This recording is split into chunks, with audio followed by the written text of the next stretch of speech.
Une autre dimension de la vie des quartiers fait l'objet d'une démarche à part entière, le renouvellement urbain. Avez-vous déjà entendu parler du NPNRU ou de l'ANRU 2 ? Ce sont ces sigles que l'on aime dans la politique de la ville et qui portent en eux une véritable politique de transformation des quartiers. Comment ça marche ? Explication avec cette petite vidéo réalisée par l'ANRU qui pilote la politique nationale de renouvellement urbain. Voici le quartier de Bachan, construit dans les années 60. Ici vit Madame Bousseau avec Ousmane, son aîné, et sa petite fille Ama qu'elle accompagne à l'école comme tous les matins. Avec le temps, Madame Bousseau a vu son quartier se dégrader et les niveaux de vie des habitants diminuer. La boutique de Monsieur Saïd, tout comme les autres commerces, ont subi les conséquences. L'école d'Ama, comme de nombreux bâtiments du quartier, n'a pas été rénovée depuis un moment. Madame Bousseau prend le bus pour aller travailler. Ce trajet prendra 1 heure. Son fils, Ousmane, s'implique dans une association d'habitants parce qu'il a plein d'idées pour l'avenir de son quartier. La maison du projet a été créée suite à la sélection de Bachan dans le nouveau programme national de renouvellement urbain lancé en 2014. C'est un lieu de concertation entre citoyens, associations et pouvoirs publics qui permet aux habitants d'agir sur la transformation de leur quartier. Les idées fusent. Remplacer les immeubles vétustes, ouvrir le quartier pour favoriser les échanges. Les tours sont progressivement remplacées par de petits immeubles et des maisons. Le quartier s'embellit. Le centre d'activité nouvellement créé regroupe un ensemble de commerces, de services publics, de bureaux, et cela insuffle une nouvelle dynamique à la ville. Les activités commerciales ne sont pas les seules concernées par le plan de rénovation urbaine. Ici, une médiathèque a été construite. Bachan a été conçu comme une solution de logement rapidement sortie de terre. Les espaces de jeu et de détente n'avaient pas été pris en compte. Désormais, Ousmane, Ama et leurs amis profitent avec plaisir d'un quartier qui leur sourit enfin. Une ligne de tram a été créée et permet à Madame Bousseau de gagner 30 minutes par trajet. Le tram, c'est aussi un moyen d'ouvrir la banlieue vers l'extérieur. Aujourd'hui, Bachan est un quartier où il fait bon vivre. Et c'est l'ambition du renouvellement urbain. Redonner vie à des zones délaissées depuis de nombreuses années en permettant aux habitants de s'y sentir bien. Et ça marche.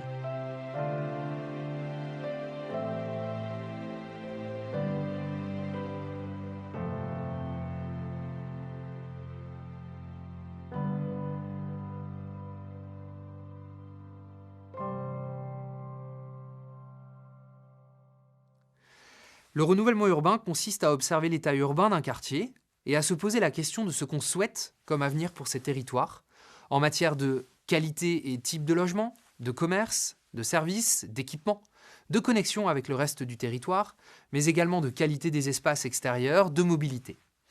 Ce diagnostic et ce travail de projection urbaine des quartiers durent environ 2 ans, le temps de mener toutes les études nécessaires. 2018 marque la fin de cette phase d'étude et de définition du projet urbain, phase qu'on appelle la phase protocole. Les travaux, eux, dureront de longues années, impacteront inévitablement la vie des habitants, mais seront l'occasion de voir leur quartier se transformer. Environ 400 quartiers vont bénéficier d'un projet de renouvellement urbain sur le territoire métropolitain et les départements d'outre-mer. Écoutons des exemples de NPNRU expliqués par des professionnels. On a travaillé sur un premier projet de rénovation urbaine afin, comme je l'ai expliqué, comme on était sur un quartier d'une ville nouvelle, tous les équipements et tout le bâti a vieilli en même temps. Et donc du coup, il était complexe de financer toutes ces rénovations. Et donc on a travaillé avec les bailleurs sociaux sur la rénovation des logements. Nous sur les équipements publics et sur les espaces également publics. Et en parallèle, on a mené une opération programmée d'amélioration de l'habitat pour travailler sur les copropriétés afin de ne pas laisser l'habitat privé se dégrader et créer un clivage parfois sur des mêmes parcelles. Force est de constater qu'aujourd'hui, quand on s'y promène, c'est un quartier beaucoup plus agréable et joli. Mais quand on voit qu'on essaye d'y développer de l'habitat, on voit très clairement qu'il est encore pas possible de faire venir des populations d'ailleurs sur ce quartier, puisque les gens qui achètent dans les nouveaux logements sont en général ceux qui avaient la plus grande capacité actuelle de devenir propriétaires. Donc on n'a pas encore réussi à pouvoir permettre de faire venir de nouvelles populations ou des classes moyennes sur ce quartier. Le programme de renouvellement urbain, c'est un programme qui a été écrit dans le cadre d'une convention avec l'ANRU, la ville, l'agglomération, la région, pour identifier toute une palette d'actions permettant la rénovation du quartier. La rénovation des espaces, l'ouverture, la lisibilité des axes de circulation, autant piétons que voitures, et permettre de faire en sorte que les habitants soient mieux dans leur quartier. On a après des impacts liés au PRU. Ça, c'est sûr que l'image du quartier, elle a énormément changé. Entre 2006, la signature du contrat de ville, les premiers travaux, et là aujourd'hui, on arrive à la fin du programme de renouvellement urbain, au 31 décembre 2018 à peu près.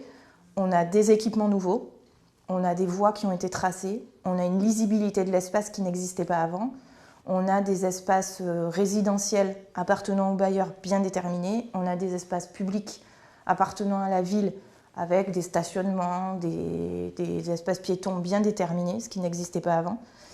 Et puis on a bien sûr la réhabilitation des façades. Donc c'est une image qui a quand même changé. Après, c'est très difficile de faire changer le regard des gens de l'extérieur, parce que les quartiers politiques de la ville quand même ont une réputation qu'il est difficile de modifier.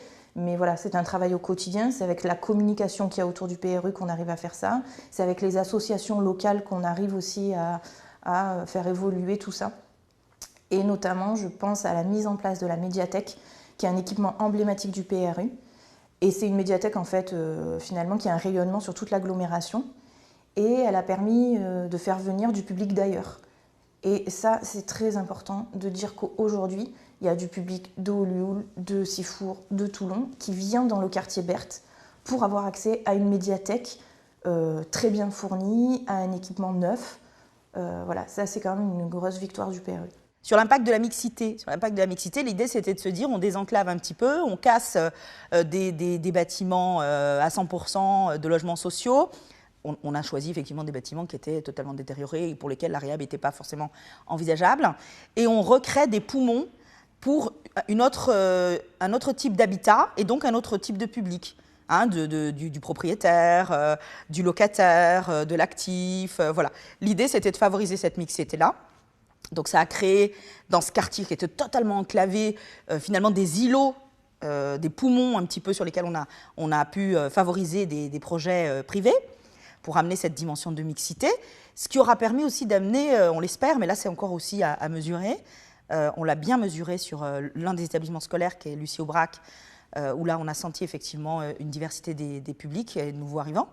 C'est qu'effectivement ça a permis d'amener et de voir venir d'autres familles, avec d'autres publics, là, dans nos établissements scolaires, par exemple. Voilà. L'enjeu de mixité sociale et la réalité de la mixité sociale, on ne va pas être naïf. C'est quelque chose qui est travaillé dans le fond. Et sortir les gens de leurs clichés, de leurs appréhensions, c'est quelque chose de très compliqué. Donc même si on a vu apparaître, par exemple, du logement privé tout autour de la cité, entre guillemets, dans sa dimension la plus noble possible, ce n'est pas pour autant que la mixité des publics se fait dans des dimensions de masse. Mais elle se fait. Peut-être pas aussi visible qu'on le voudrait, mais elle se fait quand même.